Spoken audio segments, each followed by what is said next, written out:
We welcome you back, and Andy McCarthy coming up at the bottom of the hour, Dr. Samadi after that. We're joined right now by the panel. And on the panel, Ron Christie, Republican strategist and Newsmax contributor, John Funn, two of the best. Hello, gentlemen. Pleasure. Thanks. Happy Valentine's Day. Happy Valentine's Day to you. And to you too, John. I don't want to leave anybody out. So let's talk a little bit about, I was talking with Tom DeLay about this, and that is the fact that the New York Times is reporting that Obamacare, 20% of those, and this is not according to the government, they won't tell, but 20%, according to insurance industries and experts, of those who have quote-unquote signed up have not sent in their premiums.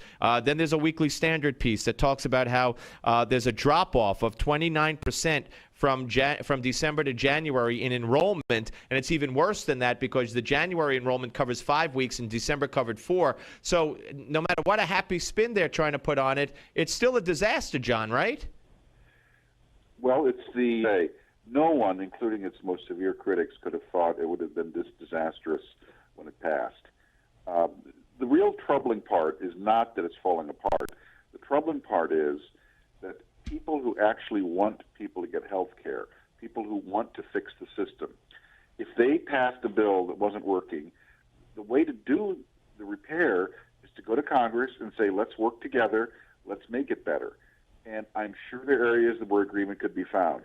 Instead, the president has decided, for purely political reasons, to 35 times unilaterally go around Congress and change the law, which I don't think he has the authority to do. And the result is things aren't getting better for people. They're just getting delayed at best. And the law hasn't been changed one iota in terms of the text. And the next president will be under enormous temptation to follow Obama's guide, which is just make it up as he or she goes along. Yeah, Ron. So what should the Republicans be doing about this? Well, I think the Republicans need to be putting forth a viable alternative. I think so many people say, oh, well, the Republicans aren't serious about health reform, and where's the Republicans' plan? I think the Republicans should talk about areas where I think there's bipartisan consensus. I think that the ability to purchase insurance across state lines is something that is not only very popular, but something that would actually bring down the cost of health care. I think the ability to be able to pool small businesses together so that they are able to lower the premiums for their employees. But I tell you, Steve, for me, this really goes to something that John touched on a second ago. I'm worried about the lawless precedent that this president's actions have really set for us. In other words, you have a statute, and there might be ambiguity that says, well, maybe the president has flexibility to do this or that.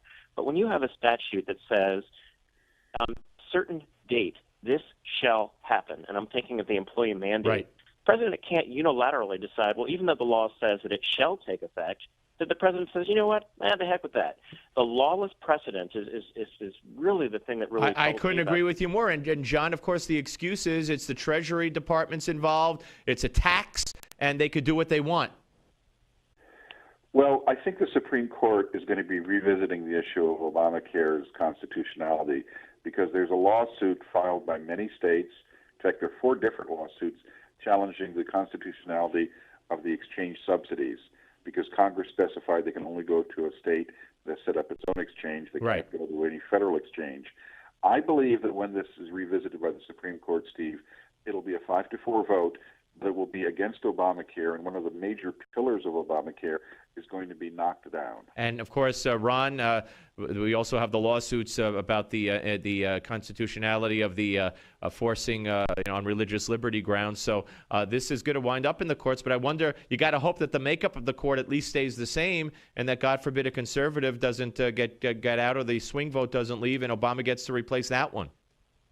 Well, I think the way that the court's currently comprised right now, Steve, I think, people say, well, how's the vote going to come down if it's a 5-4 decision? And it seems to me that it all depends on what Anthony Kennedy really wants to do. And so I don't see any retirements on the horizon.